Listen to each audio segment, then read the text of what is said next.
마다 이렇게 찬양하면 안 될까요? 선생님들하고 어린이들 다 같이 참여해서 오늘처럼 찬양했으면 좋겠습니다. 은혜가 훨씬 몇 배가 되죠? 예. 선생님들 한번 잘 협조해 주시면 좋겠습니다. 우리 선생님들을 예배 자리에서 이렇게 같이 볼 수 있다는 것도 너무 감사한 일이고, 또 아이들이 함께 찬양하는 것도 너무 은혜가 되고 좋아요. 오랜만에 아이들하고 함께 찬양을 불렀죠. 아이들의 목소리가 앞에서 얼마나 이쁘고 아름답게 들리는지 그냥 듣는 것만으로도 큰 힘이 되는 것 같았어요. 예. 이런 좋은 시간 주셔서 너무 감사합니다. 교사 헌신 예배가 1년에 이렇게 한 번 정도 있습니다만은 이 시간을 통해서 우리가 교사들이 누구인지도 알고, 또 이 교사들이 아이들을 어떻게 양육하고 있는지도 우리가 같이 알면서 함께 더 힘을 합해서 기도해야 더 많은 열매가 맺어지게 될 줄 믿습니다. 어제 오후에 우리 갈렙 회원들이 교회 청소를 마치고 봉투를 하나 가져오셨어요. 저 현관에 아이들 이제 캠프 가고 성경학교 가는 거 때문에 우리 성도님들한테 아이들 이름을 쭉 써놓고 밑에 빈칸을 만들어 놓고 기도와 물질로 후원을 해달라고 이렇게 써놨는데, 그동안 아무도 이름을 안 쓴 아이들 이름이 여러 명이 있었거든요. 그게 좀 보기가 안 좋았던지 어느 날 갈렙회가 다 써놨어요. 갈렙회. 그러더니 어제는 봉투까지 만들어 오셔서 그 이름이 안 써 있는 거 우리 갈렙회가 다 썼고 헌금을 다 준비해 갖고 오셔서 한꺼번에 모아가지고 저한테 전달해 주신 거예요. 네, 박수로 한번 쳐주셔야 돼요. 교회에서 제가 이렇게 좋은 일 저렇게 좋은 일 아무리 광고해도 꿈쩍도 안 하시는 분은 꿈쩍도 안 해요. 왜 그러세요? 그렇게 좋은 일인데, 예? 이번에 갈렙회가 이렇게 이름도 다 쓰시고 또 헌금까지 딱 해주시는 게 너무너무 감동이 되고, 이번 성경학교와 캠프가 엄청 기대가 됩니다. 이 정도 되면 아이들이 여러분의 기도의 후원으로 인해서 하나님을 만나고 믿음이 놀랍게 세워지게 될 줄 믿습니다. 정말 그렇게 되어지면 우리 교회가 엄청난 변화가 있을 겁니다. 선생님들한테만 맡겨놓고 가서 은혜 받게 해라, 이거는 우리가 너무 무책임한 일이고요. 우리 아이들을 교회에서 양육하는 것은 선생님만이 할 일이 아니고 온 교회가 함께 해야 되는 너무나 소중한 일인 줄 믿습니다. 그래서 올해 이렇게 후원판을 만들고 기도와 물질로 후원해 달라고 이렇게 했더니 많은 분들이 이제 참여를 하셨는데, 거기 여러분의 이름 안 썼으면 한 분도 빠짐없이 다 쓰세요. 그래도 아멘을 안 하시는 분들이 많은 것 같아. 다 써서 그러시나요? 안 쓰신 분들은 꼭 쓰세요.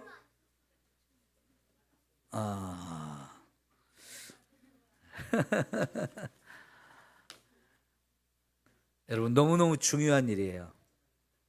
특별히 기도가 큰 역할을 합니다. 그래서 여러분의 기도로 정말 아름다운 결과 얻을 것을 기대하면서 꼭 여러분 물질을 꼭 하지 않아도 돼요. 기도만 해주셔도 돼요. 기도가 훨씬 더 중요하기 때문에. 교회가 어린이들 이렇게 캠프와 이제 수련회 보내는데 교회적으로 물질이 없어서 그런 거 아닙니다. 여러분의 헌금해 준 것이, 지금까지 헌금한 것이 아이들을 충분히 보낼 수 있어요. 그런데 이런 때 관심을 더 가져주시라고, 여러분의 해야 될 일이 무엇보다도 기도로 이렇게 밀어주는 거기 때문에 그 일을 부탁을 하는 거니까 여러분 꼭 매일매일 빠지지 말고 여러분이 이름 쓴 거 그 아이들 하나하나 기억하면서 꼭 기도를 해 주시기를 바랍니다. 특별히 거기에 써 있는 아이들 중에 상당수 아이들이 일맥원에서 오는 아이들입니다. 그 아이들이 부모가 없는 아이도 있지만 있는 아이들도 많아요. 그런데 왜 집에서 부모와 함께 살지 못하고 일맥원에 와서 살까요? 가정이 깨어졌거나 그 부모들이 자녀들한테 폭력을 많이 휘두르거나 하기 때문에 그 가정에서 아이들이 자랄 수가 없는 거예요. 사실 부모와 함께 살지 못하고 이렇게 일맥원에서 사는 아이들, 먹는 거나 입는 거는요, 여러분 자녀들보다 못하지 않아요. 진짜 잘 먹고 잘 입혀요. 우리 박정희 권사님 또 김국진 장로님 그 일을 하실 때 얼마나 잘 돌보셨는지 지금도 그게 체계가 잘 잡혀서 아이들 먹는 거 입는 거는 정말 잘 먹고 잘 입습니다. 문제는 부모와 함께 살면서 사랑을 받아야 되는데 그게 없다는 것이 아이들로 하여금 정말 힘들게 만드는 거거든요. 몇 달 전에 중학교 1학년 아이들이 일맥원 아이들이 3명이 있어요. 걔네들을 그 중에 한 명 이렇게 생일 맞고 그래가지고 우리 집으로 금요일 날 불러서 같이 집에서 먹고 자고 하면서 하룻밤을 자고 이렇게 보낸 적이 있는데 걔네들 셋이 다 엄마 아빠 이름도 몰라 성도 몰라요. 이런 일반 가정에 와서 가정이 어떻게 돌아가는지 한 번도 경험해 보지 못한 아이들이었기 때문에 의도적으로 걔네들 셋을 초청했어요. 그러니까 너무너무 신기한 거예요. 우리 집이 사는 것이. 안방에도 들어가서 다 보고요. 부엌에도 들어가서 다 보고요. 이것저것 다 궁금한 거예요.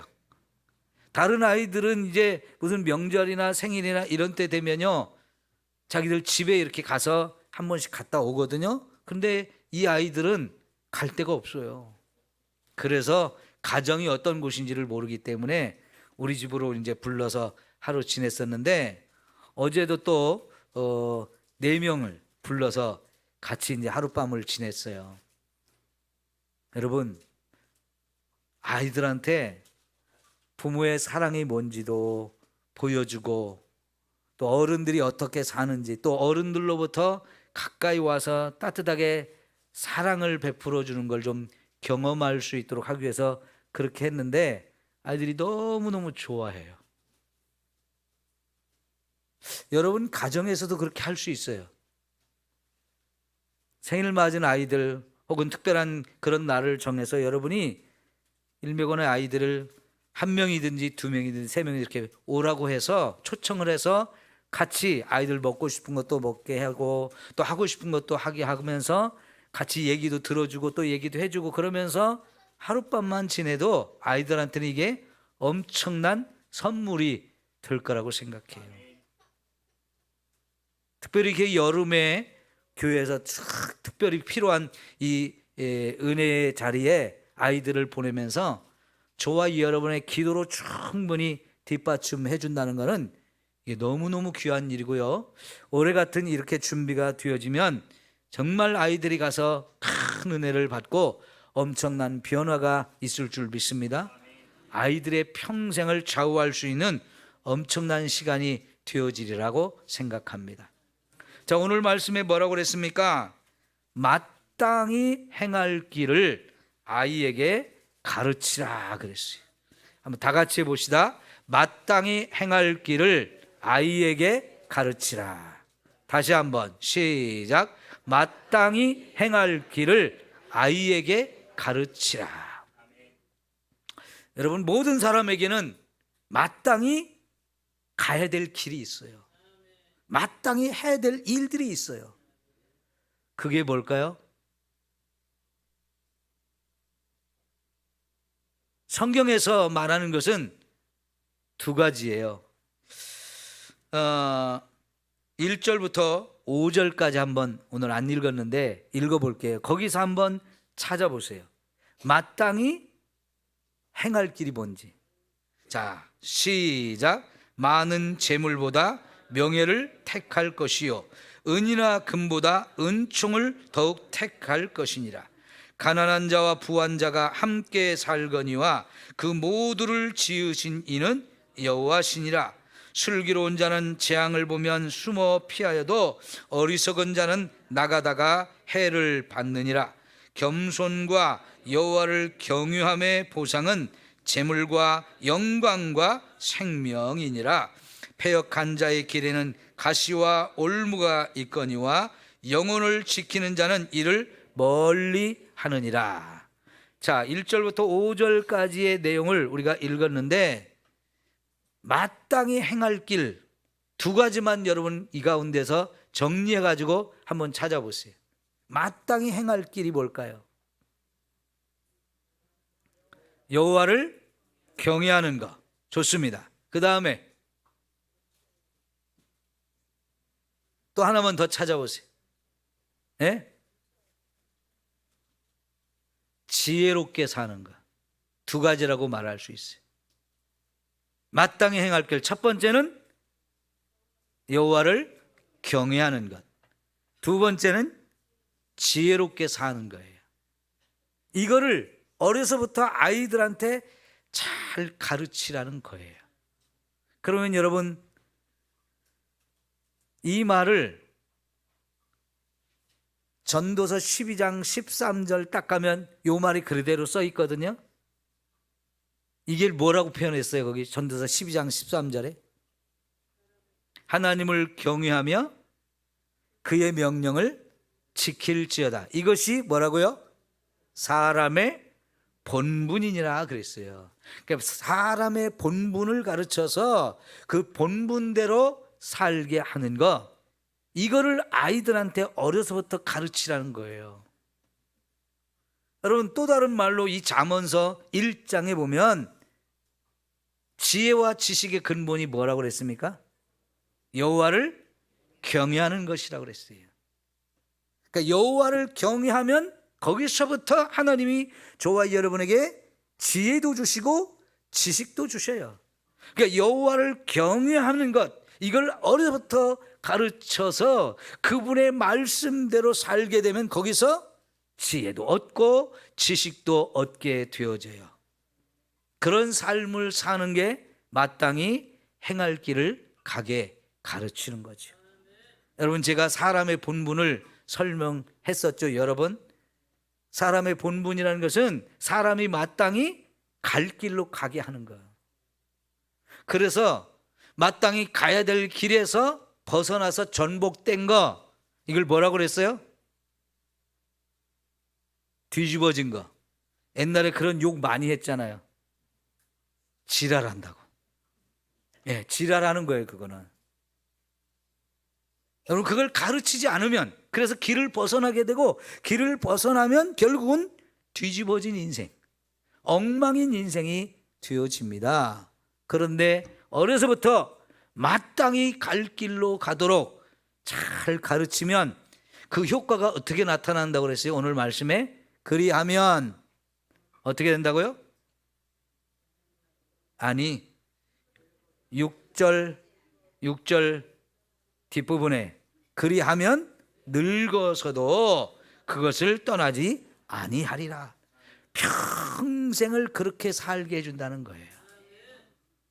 평생 살아갈 수 있는 길을 가르쳐 주어서 평생 살아가야 될 길로 가게 만들어 주는 것이 어렸을 때 이걸 해야 된다는 거예요. 그래서요, 여러분 어려서 이게 잘 배우게 되면 그 아이는 평생 그 길을 가게 돼요.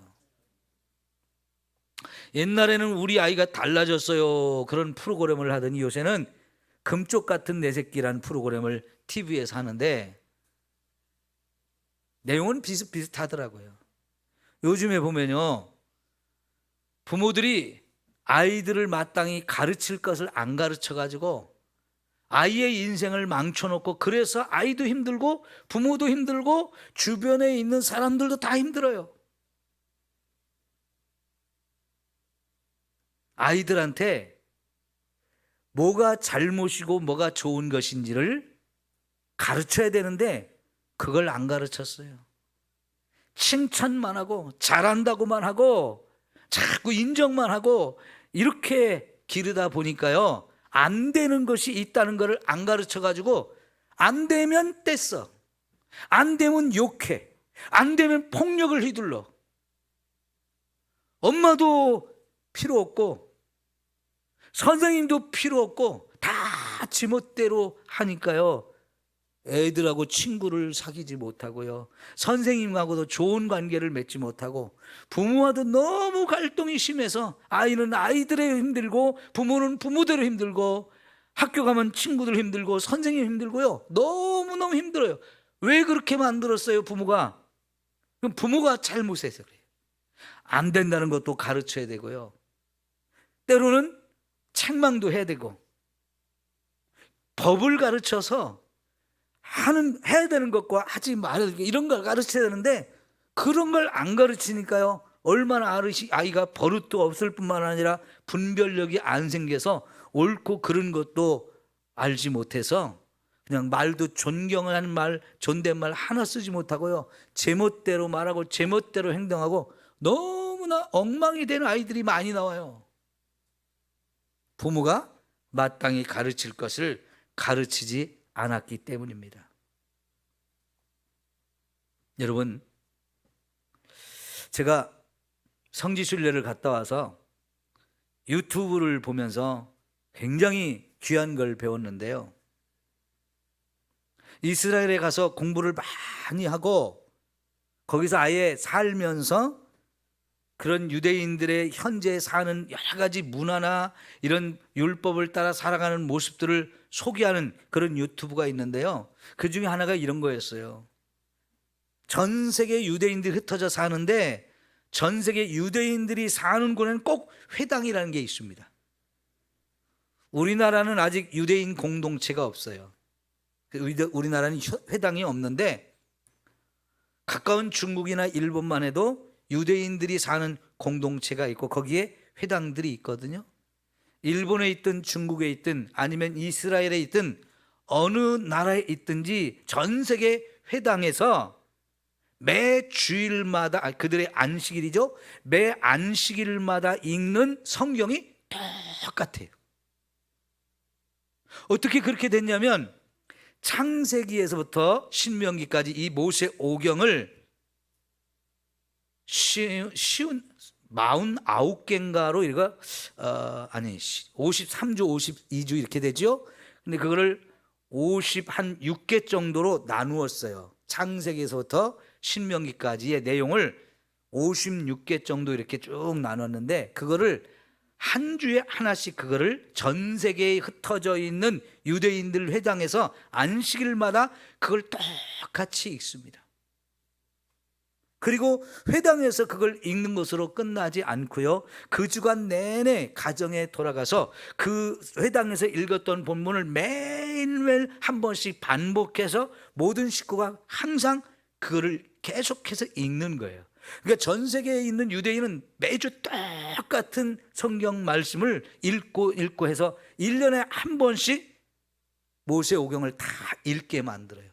근데 한 번만이 아니고 안식일에 그걸 읽고 일주일 동안 집에서 읽으니까 적어도 1년에 7번 정도를 모세의 오경 전체를 다 읽는 거예요.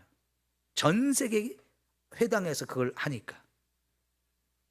저는 그걸 이번에 처음 알았는데요, 이거는 엄청난 일이다 하는 생각이 들었어요. 그러면서요, 미국 뉴욕에 사는 유대인들이 많이 있거든요. 근데 그 미국 유대인들 중에 이제 21살, 23살 된 이 대학생들이 중매로 만나서 결혼을 했고 사는 모습들을 이렇게 소개한 내용이 나오는데요, 그 사람들은 직접 연애를 안 한대요. 꼭 남이 소개를 해줘야 된대요. 그게 법칙이래요. 그래서 서로 관심이 가는 사람이 있으면 주변에 있는 친구들을 통해서 나 저 사람 관심 있는데 네가 좀 다리를 놔서 소개를 해달라고 이렇게 가지고 서로 만나는데, 왜 21살짜리하고 23살짜리하고 이렇게 대학교를 다닌 두 사람이 결혼을 하려고 그러냐? 그들은 유대인 가정에서 태어나서 살면서요, 미국만 해도 특히 뉴욕 같은 데는 성적으로 얼마나 자유분방하며 타락했습니까? 근데 유대인들은요, 그런 성적인 타락을 하지 않도록 어려서부터 계속 강조하며 키우다 보니까 21살, 23살 됐는데 그런 경험이 하나도 없는 거예요. 우리나라로 말하면 모태솔로의 둘 다. 근데 그렇게 일찍 결혼하는 이유는 더 이상 나이를 먹으면서 그렇게 성적으로 타락할까 봐 그걸 방지하기 위해서 일찍 결혼을 하는 거예요. 그런데요, 우리나라 같으면 부모가 엄청 반대하겠죠. 지금이 결혼할 때냐고. 지금 공부할 때지. 공부해서 좋은 직장 다니고 그 다음에 이리 가라고 이러는데요, 걔네들은 벌써 대학만 가면 부모로부터 독립해서 자기들이 어려부터 저금한 돈을 가지고 대학도 다니고 그러면서 결혼해서 생활까지 해야 돼요. 그런데 21살, 23살 되면 벌써 결혼할 짝을 찾아서 일찍 결혼을 하는데 거기 율법에 따라서 살아야 되기 때문에 이것도 안 되고 저것도 안 되고 안 되는 것들이 너무나 많거든요. 그런 법칙이 있거든요. 그런데 그걸 다 지키면서 아이들이 결혼을 해가지고 살아가는 모습들을 소개하는 내용을 봤는데 우리 같으면 너무 답답할 것 같고 너무 어려울 것 같은데 걔네들은 그렇게 사는 것을 어마어마한 자부심으로 생각해요. 특별히 거기에 소개된 아이들은 정통 유대인의 길을 가겠다는 거예요. 한 아이는 정통 유대인의 가정에서 자랐고 한 아이는 유대인이지만 그렇게 정통 유대인이 아니고 많이 개방화된 좀 자유스럽게 사는 그런 유대인 가정에서 태어났는데 자기 부모들이 사는 모습을 보니까 정통 유대인들이 사는 모습하고 너무 달라서 가정이 깨어져 가지고 그런 깨어진 가정에 살다 보니까 자기가 너무 힘든 거예요. 이왕에 내가 유대인으로 사는데 나는 21살짜리가요 정통 유대인으로 살아야 되겠다 결단을 하고 그렇게 살 사람을 찾은 거예요. 그리고는 21살, 23살짜리가 대학에 다니면서 결혼을 해가지고 사는 모습들을 보는데 정통 유대인으로 사는 것을 엄청난 자부심으로 여기면서 그 많은 제약과 규정들 다 지켜가면서 힘들지만 그렇게 사는 모습을 봤어요. 어떻게 그렇게 될까요? 마땅히 행할 것을 자꾸 가르치니까 그렇게 되는 거예요. 여러분, 우리 아이들을 여기서 가르치는 말씀에 마땅히 행할 길을 누구에게 가르치라고 그랬어요? 성인이 되어서 가르치라고 그랬어요? 아이에게 가르치라고 했어요. 근데 여기서 말하는 아이는요 아주 갓난쟁이에요. 갓난 아이 때부터 아이들을 마땅히 행할 것을 가르치라는 거예요. 그 세상은요 지금 조기 교육이 얼마나 중요한지를 다들 알고 있어요. 성경의 이런 것을 이미 오래전부터 세상이 알기도 전에 성경에서는 하나님이 이렇게 너무나 일찍이 아이들을 어려서부터 가르쳐야 된다라고 가르쳐요. 지금요 저 강남의 부유층 집안에서는요 아이들을 영어 유치원 중에서도 최고급 영어 유치원 보내기 위해서 난리래요. 거기 아무나 못 들어간대요. 부모의 재력이 어마어마하게 뒷받침해 주지 않으면 못 들어간대요. 거기 좀 나도 좀 끼워보겠다고 우리 자녀들 거기 끼워보겠다고 좀 기웃거렸다가 발로 채이는 사람이 한둘이 아니래요. 근데 거기 들어가면 어마어마하게 어렸을 때부터 영어로 확 모든 걸 가르치는데요 그렇게 하는 이유는 뭐냐면 그때부터 그렇게 가르쳐가지고 서울대, 연대, 고대, 의대에 들어가게 만들려는 거예요. 그렇게 하는 아이들이 실제로 서울대, 연대, 의대, 연대, 고대, 의대에 다 들어가요. 왜요? 어려서부터 그렇게 가르치다 보니까 공부를 잘하게 돼요. 근데 걔네들이 머리가 좋아서 공부를 잘하는 게 아니고 학교보다 학원에서 시험 문제 다 가르쳐주고 아무리 어려운 문제가 나와도 그걸 풀 수 있는 걸 다 가르쳐주기 때문에 대학 들어가는 게 걔네들한테는 식은 죽 먹기예요. 그리고 걔네들이 최고 점수를 맞고 그래서 서울대, 연대, 고대, 의대를 걔네들이 다 들어가요. 지금 우리나라 현실이 그래요. 왜 의대에 들어갈까요? 의사가 돼야 밥 벌어먹고 살기가 좋으니까요. 옛날에는요, 공부 잘하는 사람들이 어느 과를 갔을 것 같아요? 판검사 했고, 그 다음에 이공계에 가서 과학자, 기술자 이런 걸 다 했거든요. 근데 그 사람들이 우리나라를 경제적으로, 과학적으로 어마어마한 발전을 시켜가지고 기술도 강국으로 만들어서요, 우리나라 이렇게 좋은 나라로 만들었는데요, 머리 좋은 사람들 다 그렇게 했어요. 근데 요새는 그런 거 다 필요 없고 나 혼자 잘 먹고 잘 사는 걸 부모가 만들어 주어서 그렇게 살라고 어려서부터 가르치는 거예요. 그러니까요, 의대를 가도 쉽게 돈 벌 수 있는 그런 과만 선택해서 가니까요, 요새 응급 환자가 갈 병원이 없다고 그러잖아요. 구급차 타고 이 병원 저 병원 돌다가 결국은 받아주지를 않아서, 받아줄 수가 없어서 구급차 타고 돌아다니다가 아이도 죽고 응급 환자도 죽는 일들이 지금 계속 일어나고 있어요. 왜 그래요? 외과 의사가 없어요. 응급실 의사가 없어요. 소아과 의사가 없어요. 지금 나라가 너무나 비정상적으로 가고 있는데, 돈 많은 사람들이 자기 자녀들 어려서부터 가르치는 게 이기적인 삶을 살도록 가르치. 세상에 물질을 추구하는 삶을 살도록 가르치는 거예요. 그래요, 세상은 돈이 있으면 어마어마한 힘이 생기고 그 돈으로 인해서 마음껏 누리며 살 수 있는 세상이 되었어요. 이게 정상적인 삶입니까? 이거는 믿음의 눈으로 보면 우리는 그 길로 가서는 안 되는 길이에요. 의대를 개혁해가지고 진짜 외과 의사 될 사람을 뽑아야 돼요. 외과 의사 될 사람. 그런 사람들은 장학금 다 줘가지고 돈 없어도 사명감 가지고 열심히 그렇게 일할 수 있는 사람 뽑으면 되잖아요. 강남의 부자들 자녀들만 가는 그런 의대 말고 돈 없어도 사명감을 가지고 나 외과 의사가 돼서 정말 위급한 사람들, 힘든 사람들, 힘든 수술을 내가 해가지고 그들을 살려줄 수 있는 이런 사명을 가진 사람들이 가서 진짜 의사가 되도록 그런 의대를 만들면 되지 않겠어요? 근데 그런 걸 안 만들어요. 왜 안 만들어요?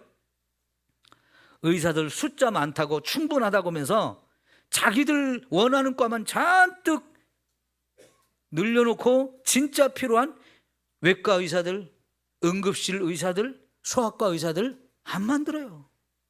그래놓고 아기를 낳으면 어떻게 해요? 여러분, 우리 예수 믿는 사람들이 진짜 그런 의사가 좀 됐으면 좋겠어요. 우리 아이들을 그렇게 키우고 그 아이들이 정말로 사명을 가지고 영혼을 구원하고 육체를 구원하며 정말 힘들고 어려운 사람들, 위기에 처한 사람들 막 살릴 수 있는 이런 사람들이, 우리 예수 믿는 사람들이 좀 그런 일들을 해야 되지 않겠습니까? 지금도 공부 잘하는 사람들 판검사 되는데요, 세계에서 거짓말 대회를 한대요.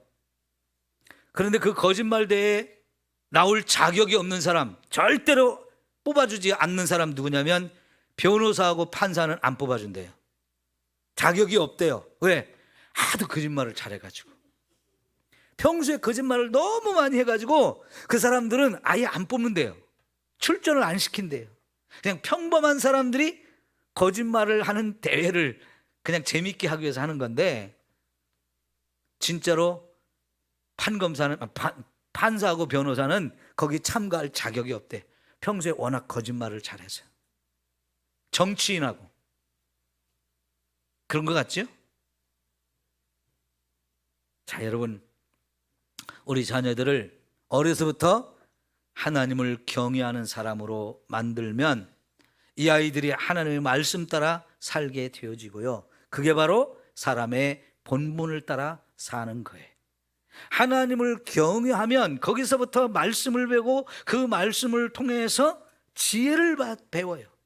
그러면 그 지혜로운 사람이 세상을 어떻게 살아가는지, 자, 여러분 4절을 우리 다시 한번 읽어볼까요? 겸손과 여호와를 경외함의 보상이 뭐라고요? 재물과 영광과 생명이다. 그러니까 우리가 여호와를 경외하는 삶을 살면 재물도 하나님이 다 주시고 영광도 누리게 하시고 영원한 생명을 다 주셔요. 이걸 거꾸로 해가지고 1절처럼 많은 재물을 쫓아가고 은이나 금을 택하게 되면 그는 어리석은 거예요. 그거보다 우리는 뭘 택하라고 했어요? 명예를 택하고 은총을 택하라고 했어요. 이게 지혜인 거예요.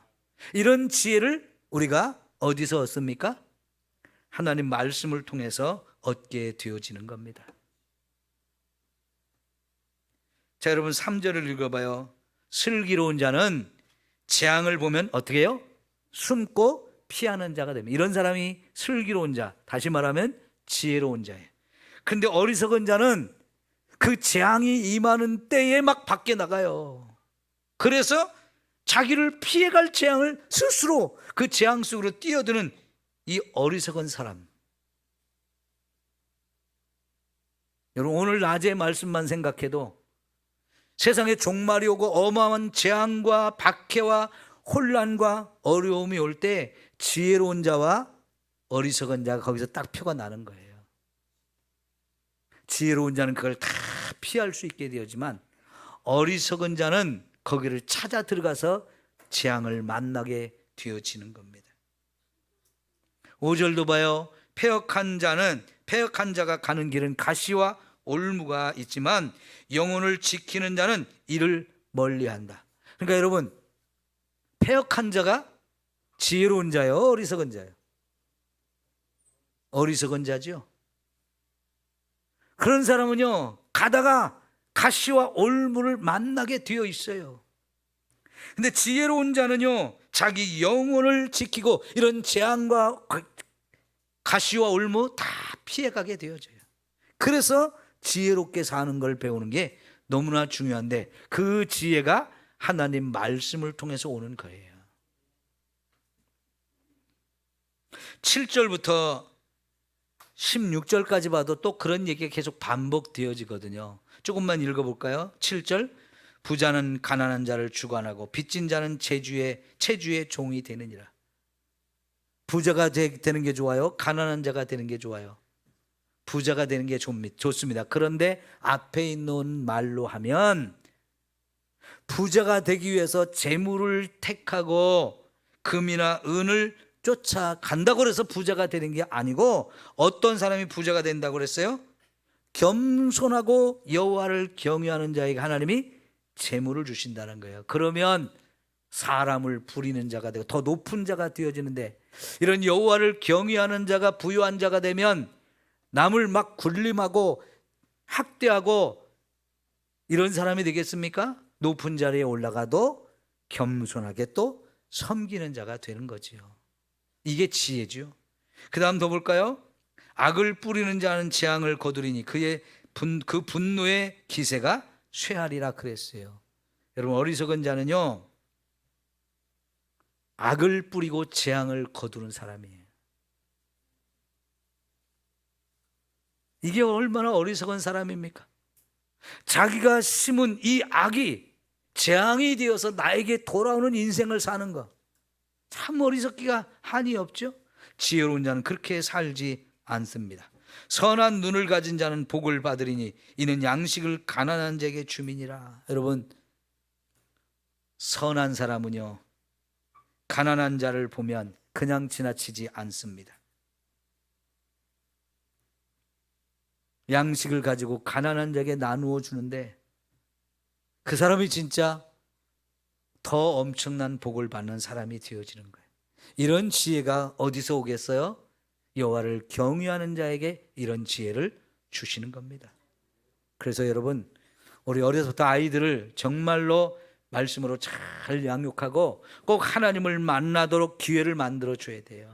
그것이 선생님들이 앞장서서 노력하지만 그거는 선생님들만이 해야 될 일이 아니고 부모가 또 우리 모두가 함께 해야 되는 일인데, 자, 마땅히 행할 길을 아이에게 가르치라 그랬는데 누가 가르쳐야 될까요? 성경은요, 첫 번째 그 일을 해야 되는 게 부모라고 그랬어요. 그리고 선생님들이에요. 우리나라는 아이들에 대한 모든 교육을 선생님들에게 맡겨요. 교회에서도 그렇고 학교에서도 그렇고. 아니에요. 부모가 그 일을 제일 먼저 해야 돼요. 특별히 신앙의 교육은 우리 부모들이 가정에서부터 열심히 해야 돼요. 그리고 학교, 교회 가서 또 이렇게 선생님들이 거기 부족한 부분을 조금씩 더 해줄 때 우리 아이들이 제대로 배우게 되는데요. 유대인들은요, 지금도 초등학교에 들어가면 오전 시간은 온전히 말씀만 가르친대요. 초등학교 저학년은 그냥 그것만 가르치고 배우고 집으로 돌아와요. 이제 고학년이 되면서 점심 먹고 오후 시간, 2시간, 3시간 공부를 하고 들어오는데 그 시간에 국어, 수학, 영어 뭐 이런 거 다른 거 배워요. 그 오전 시간은 내내 말씀만 배우고 오후에 2-3시간 겨우 다른 과목 하는데요, 그래도 전 세계에서 노벨상을 제일 많이 받은 나라가 돼요. 왜 그럴까요? 어려서부터 말씀을 다 외우게 만드는데 그걸 또 반복하고 또 반복해서 결국은 12살 때 말씀을 신명기까지 다 외워가지고 성인식을 하게 만들어요. 그걸 가정에서 학교에서 계속 끊임없이 그렇게 하는데, 그렇게 하면 하나님이 어마어마한 지혜를 주셔가지고 2-3시간만 오후에 공부를 해도요, 그 아이들이 하루 종일 학교 가서 세상 과목 열심히 공부한 애들보다 훨씬 뛰어나고 훨씬 더 탁월한 아이들이 되어서 전 세계의 모든 분야를 다 휘어잡고 주관하는 자들이 되잖아요. 경제가 됐든 과학이 됐든 문화가 됐든 문학이 됐든 전 분야에 유대인만큼 탁월한 사람들이 별로 없어요. 근데 그 기초가, 그 배경이 열심히 말씀을 찾고 가르치기 때문에 그렇게 되는 거였어요. 여러분, 그러므로 우리가 우리 아이들 정말 믿음으로 잘 양육해야 되는데요, 지금 세상은요, 우리가 교회에서 혹은 가정에서 아이들의 신앙교육하는 것까지도 못하게 하려고 세상에 얼마나 난리를 피우는지요. 국민의힘의 양금이라고 하는 이 국회의원이 있는데요, 엄마예요. 근데 아동기본법이라는 것을 발의를 했는데 이 내용이 너무 기가 막힌 내용들이에요. 부모도 아이들을 학대해서 안 되고 선생님도 아이들을 학대하면 안 된다고 하면서 학대받는 아이들 신고하게 만드는 거예요. 부모가 학대한 걸 교사가 알았는데 그걸 신고 안 하는 교사, 그러면 교사가 처벌을 받아요. 가정에서든지 학교에서든지 선생님들이 책망을 하고 꾸짖고 뭐 아이들한테 이거 잘못된 거다 이런 말을 함부로 해도 아이들이 자기 엄마와 선생님을 고발하게 만드는 법이에요. 특별히 그 중에 학대라고 하는 종목에 뭐가 들어가느냐, 어린아이들한테 신앙으로 강요하는 거, 교회를 데리고 가고 절에 데리고 가고 이렇게 아이들 신앙교육을 하는 거, 이것도 학대래요. 그래서 그런 걸 못하게 하는 법이에요. 여러분, 그게 학대입니까? 이런 법을 만들어야 돼요? 어쩌면 이런 법이 만들어지면요, 이제는 우리 아이들 신앙교육도 못하는 세상이 옵니다. 이렇게 어린아이 때부터 신앙교육을 시키는 게 쉽습니까? 아니면 성인이 돼서 신앙교육 시키는 게 쉽습니까? 이제 대학교 가면요, 부모 말 안 듣잖아요. 그런 아이들한테 신앙교육 한다고요? 이제 때는 다 지나버렸어요. 이 어렸을 때부터 하나님을 알게 만들고 하나님을 만나게 하고 말씀을 배워서 하나님이 얼마나 좋으신 분인지, 하나님이 얼마나 우리를 사랑하는지를 미리미리 알고 그렇게 믿음으로 자라도록 해주는 거, 이게 정말 너무나 귀한 일인데 세상의 법이 그런 걸 학대라고 하면서 못하게 만들겠다는 거예요. 그 대신 뭘 가르치느냐? 어려서부터 동성연애하는 걸 가르치겠다는 거예요. 이런 책들이 지금 너무나 많이 만들어져서요, 우리나라 전체 초등학교, 중학교에 나다움이란 책들을 도서관에 다 뿌렸어요. 우리가 낸 세금을 가지고 여가부에 지원했더니 여가부에서 그런 책을 만드는 사람들 지원해서 그런 책 만들어 출판을 해가지고 전체 우리나라 전체 초등고등학교에 다 뿌렸는데요, 여러분, 저 뒤에 붙일 수가 없어서 아이들이 볼까봐 우리가 붙여놓지를 못했거든요. 그 책의 일부를 이렇게 좀 뽑아서 인쇄해서 나온 것들이 있는데 너무나 노골적으로 아이들한테 성행위를 가르쳐요. 그림으로 그려서 가르치는 책들이에요. 그런 건 가르치면서 아이들한테 마땅히 행할 길을 가르치는 이 신앙교육을 못하게 세상이 그렇게 가고 있어요. 그래서 이런 법이 만들어지면요, 진짜 우리 아이들 신앙교육을 시킬 수 없는 세상이 되어져요. 어쩌면 지금 여기 교회에 앉아있는 아이들이 신앙교육으로 어려서부터 받을 수 있는 마지막 세대가 될 수도 있어요. 그래서 이제 교회마다 고민이 뭐냐면 점점 이렇게 되다가 진짜 이런 법들이 다 통과되고 나면 이제 우리 아이들 학교 마음대로 못 보내겠다. 그래서 지금 CTS인가요? 거기서 펼치는 운동 중에 하나가 한 교회가 하나의 학교를 만들자는 이런 캠페인을 벌이고 있어요. 여러분 기독교 방송들 보면서 그런 이야기들 들어보셨죠? 한 교회가 하나의 학교를 만들자. 왜 그럴까요? 세상 교육에 아이들 못 맡기는 거예요. 이제는 교회가 직접 학교를 만들고 우리 아이들을 거기서 정말 믿음을 가지고 잘 양육할 수 있는 이런 세상으로 가지 않으면 안 되는 때가 오는 것 같아요. 어쩌면 우리 교회도 학교를 만들어서 유치원부터 중학교, 고등학교까지 다 이렇게 가르칠 수 있는 이런 체제를 준비해야 될 수도 있어요. 지금 세상이 그렇게 변하고 있는 거죠. 정말 무서운 세상이 되고 있어요.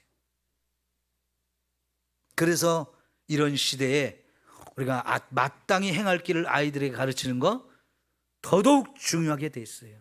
그래서 선생님들의 역할이 더 중요하고요, 우리도 그런 역할을 함께 감당을 해서 우리 아이들 정말 믿음으로 잘 양육해야 할 줄 믿습니다. 우리 선생님들 더 사명을 가지고 말씀과 기도하면서 아이들을 잘 가르쳐 주시기를 바랍니다. 이게 웬만큼 해갖고는 안 돼요. 대충 해갖고는 안 돼요. 더 철저하게 아이들을 그렇게 훈련을 시켜야 돼요.